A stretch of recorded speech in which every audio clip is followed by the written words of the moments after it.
PT Kereta Api Indonesia Persero merupakan salah satu badan penyedia jasa transportasi darat di Indonesia. PT Kereta Api Indonesia memegang peran yang vital dalam pelayanan transportasi darat, dan perusahaan ini sudah berdiri sejak tanggal 17 Juni 1864. Hingga sekarang, PT Kereta Api Indonesia menjadi salah satu transportasi yang tetap digunakan oleh masyarakat Indonesia. Mulai dari tahun 1945, sepenuhnya Indonesia sudah memegang dan mengelola perusahaan perkereta-apian setelah sebelumnya dipegang oleh Belanda dan Jepang. Meskipun begitu, beberapa SOP perkereta-apian masih menggunakan sistem yang sama seperti zaman penjajahan Belanda, seperti semboyan dan persinyalan kereta api. Perusahaan perkereta-apian di Indonesia mengalami beberapa perubahan nama. Awalnya bernama Jawatan Kereta Api Republik Indonesia, lalu berubah menjadi Jawatan Kereta Api. Tahun 1953 berganti menjadi Perusahaan Nasional Kereta Api. Berganti lagi menjadi Perusahaan Jawatan Kereta Api. Setelah 20 tahun berganti lagi menjadi Perusahaan Umum Kereta Api. Tak lama kemudian berganti nama menjadi PT Kereta Api Indonesia, atau yang biasa kita kenal PT KAI. Di zaman PT KAI, banyak perubahan dan gebrakan yang bisa dikatakan sebagai masa kejayaan kereta api di Indonesia. Mulai dari peningkatan sterilisasi para pedagang asongan ke dalam kereta dan stasiun, pembangunan sarana stasiun ke bandara, pembuatan gerbong dan kereta yang lebih efisien dalam biaya perawatannya, pembangunan jalur ganda di beberapa stasiun. Salah satu contoh jalur ganda yang baru selesai dibangun adalah jalur ganda dari stasiun Kertosono dan Mojokerto. Saat sebelum dibangun jalur ganda, beberapa kereta melakukan persilangan terlebih dahulu di stasiun, dan itu membutuhkan waktu yang sangat lama. Namun, setelah dibangun jalur ganda, beberapa kereta api bisa melangsungkan perjalanannya tanpa berhenti stasiun untuk menunggu persilangan. Hal ini menjadi efek yang positif bagi perkereta api Indonesia karena bisa mempersingkat waktu perjalanan di lintasan.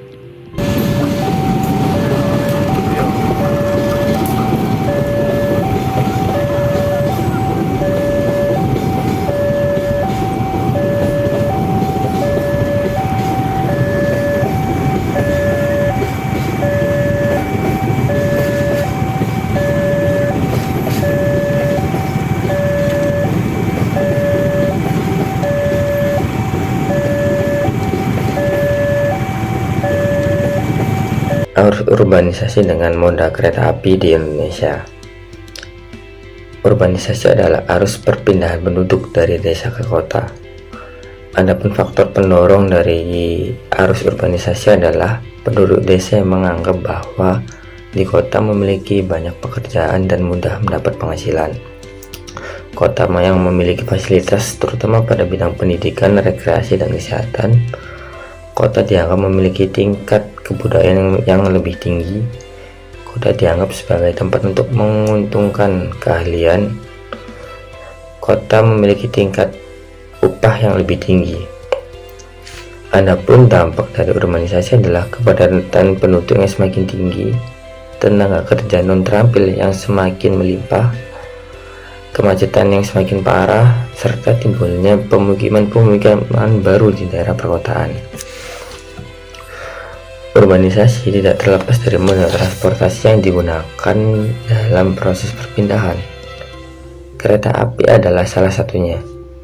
Kereta api adalah salah satu moda transportasi massal yang dapat mengefisiensi perjalanan kereta karena dapat menampung manusia atau barang dengan jumlah yang cukup banyak.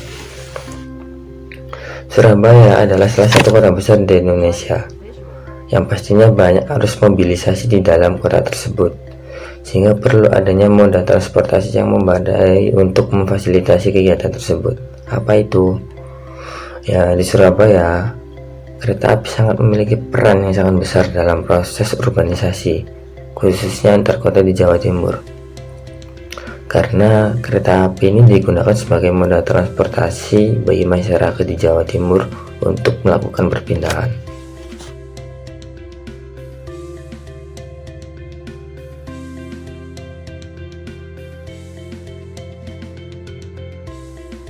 Kemudian di sini kita akan perbandingan tiket antara kereta dengan moda transportasi lain, yaitu pesawat dan juga bus. Contoh yang kita ambil yaitu tarif dari harga tiket Jakarta menuju ke Surabaya. Kereta api menjadi salah satu pilihan moda transportasi untuk perjalanan dari Jakarta ke Surabaya. Untuk diketahui, jarak Jakarta ke Surabaya sekitar 759 km. Rute perjalanan kereta Jakarta ke Surabaya terbagi menjadi 2 jalur, yakni jalur utara dan selatan. Jika kereta melalui jalur utara, maka penumpang melewati sejumlah kota seperti Cirebon, Tegal, Pekalongan, Semarang, Grobogan, Blora, Cepu, dan lain-lain.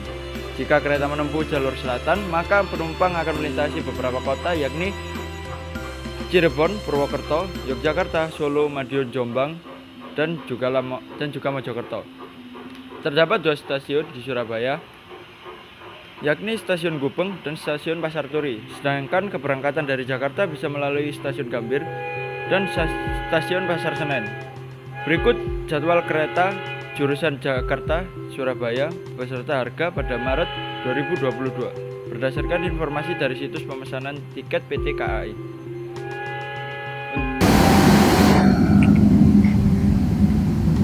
Yang pertama ada kereta ekonomi. Untuk kereta ekonomi jurusan Jakarta ke Surabaya berangkat dari stasiun Pasar Senen dan tiba di stasiun Pasar Turi dan stasiun Gubeng. Pertama perjalanan sekitar 13 sampai 14 jam. Salah satunya kereta api Dharma Wangsa berangkat pada pukul 8.55 pagi dan tiba pukul 19.35 malam. Harga tiket mulai dari 170.000 hingga 210.000. Dan yang kedua, kereta api Gaya Baru Malam Selatan berangkat pada pukul 10.55 pagi dan tiba pada pukul 12.37 malam. Harga tiket mulai dari 250.000 hingga 320.000. Terus selanjutnya melakukan transportasi dengan pesawat. Nah, untuk melakukan transportasi dengan pesawat, kita akan ambil contoh melakukan perjalanan dari Jakarta Surabaya. Perjalanan Jakarta-Surabaya jaraknya memang lumayan jauh, sekitar 700 km. Kota Jakarta juga memiliki 2 bandara, yaitu Bandara Udara Soekarno-Hatta dengan kode bandara CGK dan Bandara Udara Halim Perdana Kusuma dengan kode bandara ALP. Sedangkan Kota Surabaya hanya memiliki 1 bandara, yaitu Bandar Udara Juanda dengan kode bandaranya SUB. Lama penerbangan dari Bandar Udara Soekarno-Hatta ke Bandar Udara Juanda memakan waktu 1 jam 15 menit sampai 1 jam 45 menit. Sedangkan penerbangan dari Bandar Udara Halim Perdana Kusuma ke Bandar Udara Juanda bervariasi antara 1 jam 10 menit dan hingga 1 jam 30 menit. Nah, dikutip dari travel.com, tarif berbagai macam pesawat berbeda-beda. Misalnya dari Super Airjet dengan jalur ekonomi dari Bandara Soekarno-Hatta ke Bandar Juanda memiliki tarif 695.000 sekian.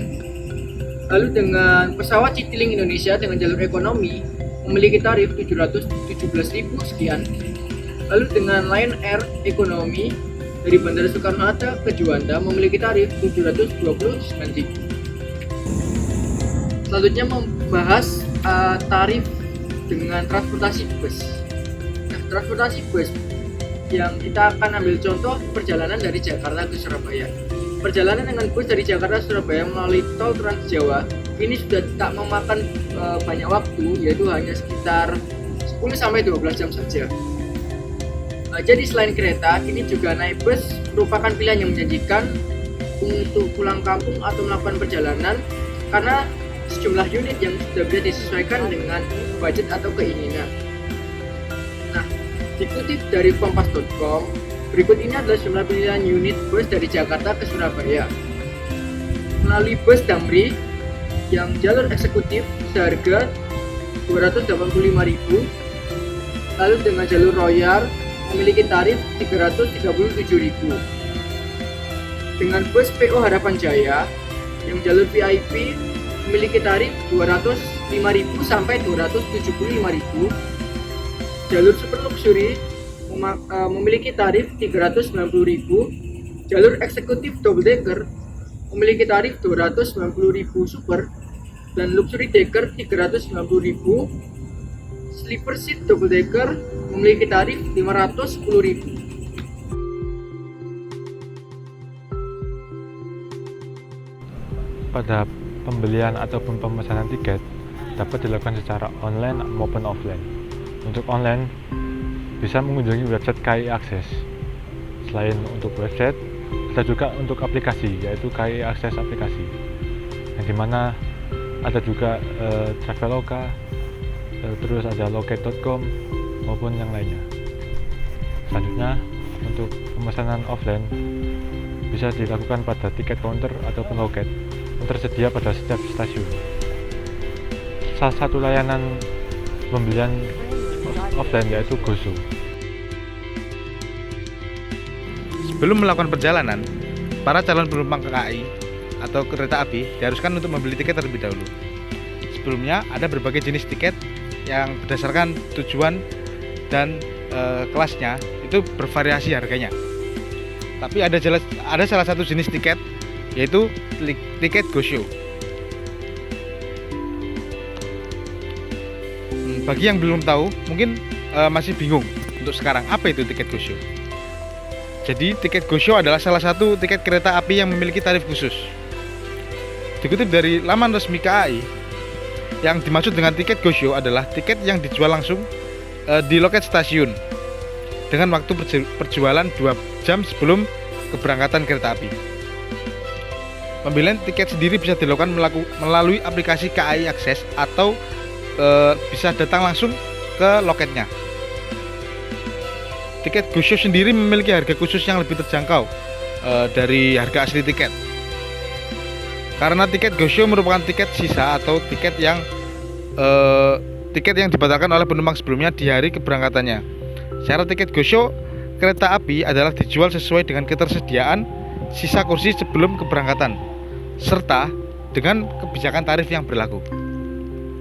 Adapun cara untuk membeli tiket GoSho ini, yang pertama melalui stasiun secara langsung, dan yang kedua yaitu melalui aplikasi KAI Akses.